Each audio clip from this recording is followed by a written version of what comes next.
बोलो जयकारा बोल मेरे श्री गुरु महाराज की जय। श्री सद्गुरुदेव भगवान की जय। गुरुमुखो, गोस्वामी तुलसीदास जी कहते हैं, काम क्रोध अरु लोभ की जब लग घट में खान, तुलसी पंडित मूर्खा दोनों एक समान।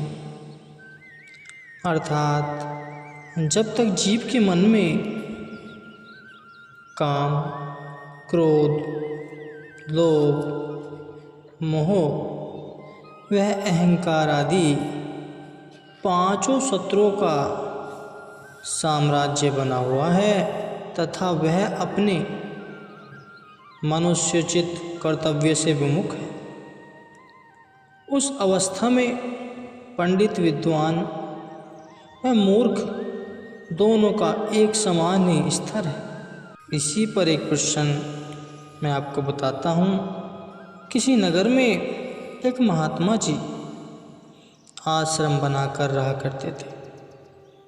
उनके पास सत्संग श्रवण करने के लिए अत्यधिक संख्या में जिज्ञासु आया करते थे।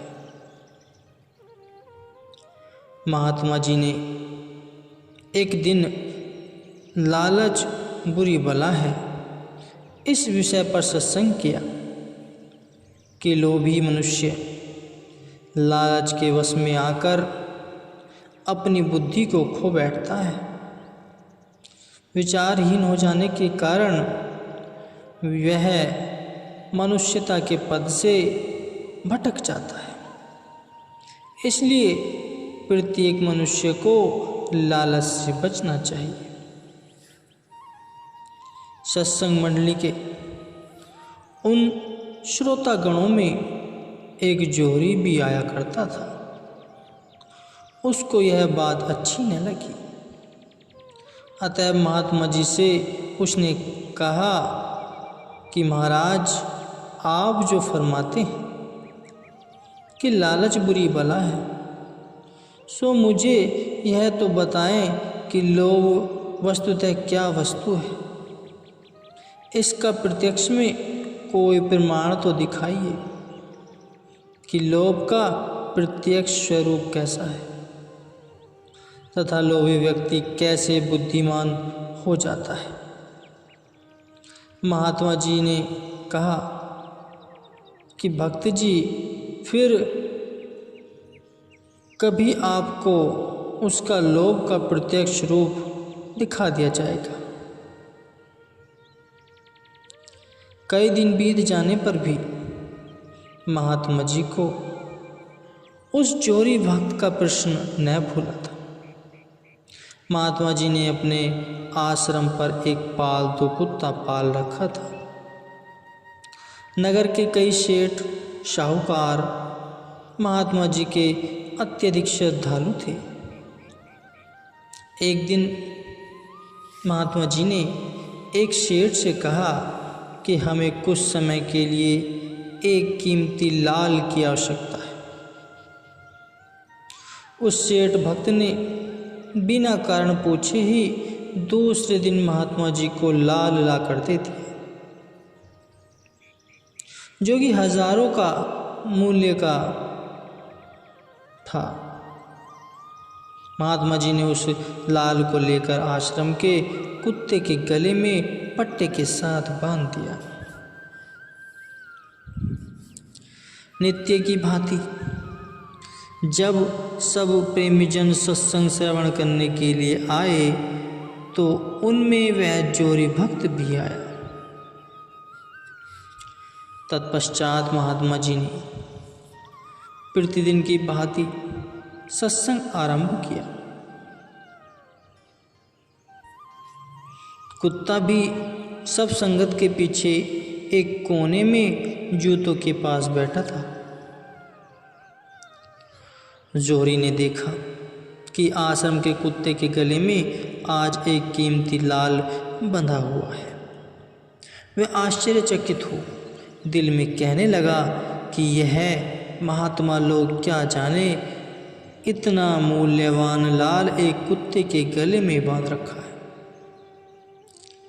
जितनी देर सत्संग होता रहा, सत्संग तो पूर्वतः सत्संग सुनती रही, परंतु जौहरी तो कुत्ते का ही ध्यान लगाए रखा। अंत में सत्संग समाप्त होने पर जब सब संगत घरों को चली गई, तब वह जौहरी वही आश्रम में ही बैठा रहा। महात्मा जी को एकांत में बैठे देख जौहरी उनके पास आया और पूछने लगा, महाराज जी, आपने कुत्ते के गले में क्या बांधा है? महात्मा जी ने उत्तर दिया, प्रेमी, एक सुंदर सा मन का मोती कहीं से मिल गया था, वही हमने कुत्ते के गले में बांध दिया है। जौहरी भक्त ने कहा, मैं इससे भी सुंदर मन का आपको ला दूंगा, जिसकी सुंदरता इससे भी अधिक होगी।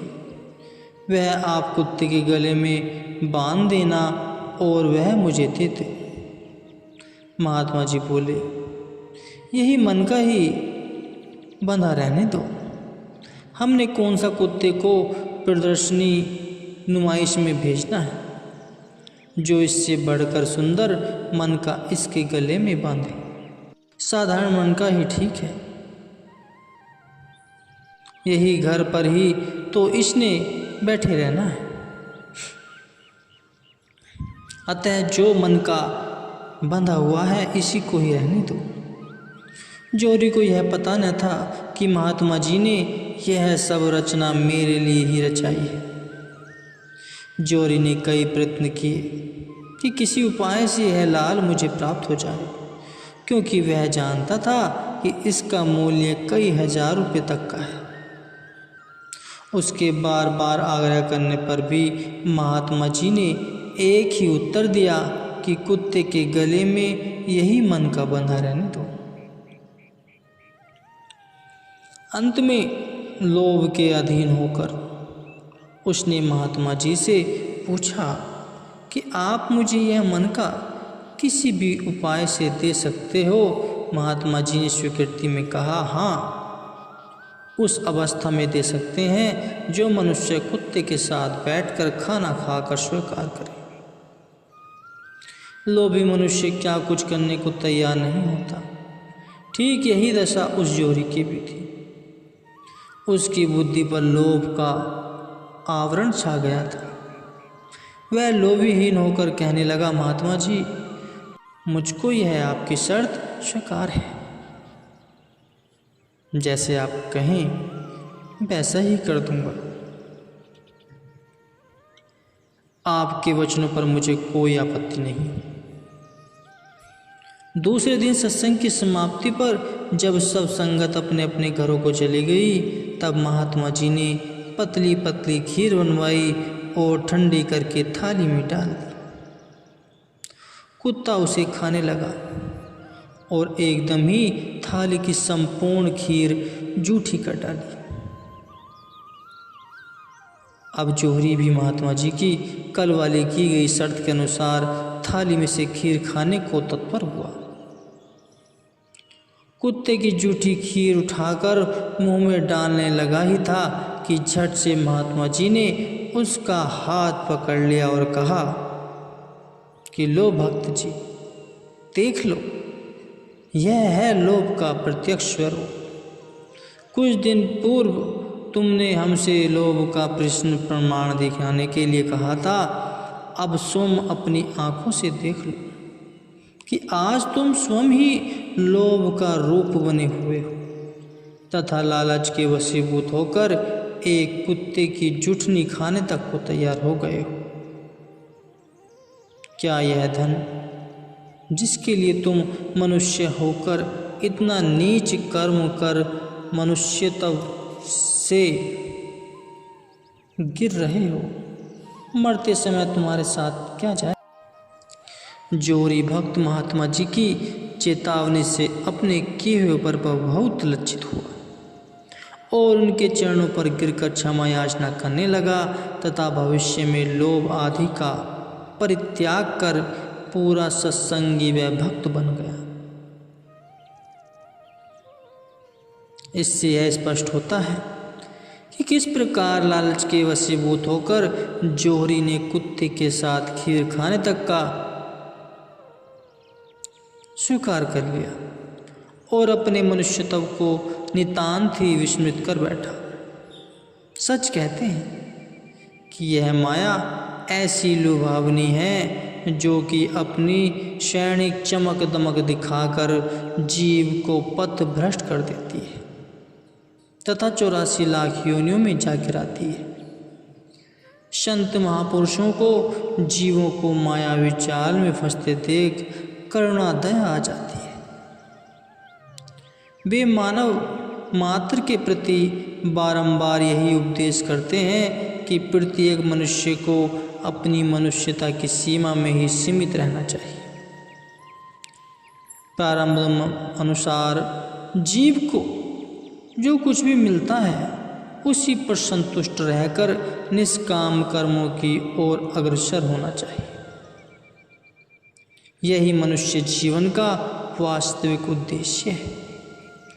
इन अमूल्य वचनों का मूल्यांकन कर एक परमार्थी जिज्ञासु का मुख्य कर्तव्य है उससे शिक्षा ग्रहण कर वह उन पर आचरण करके अपने जीवन को स्वर्णीय बनाना चाहिए।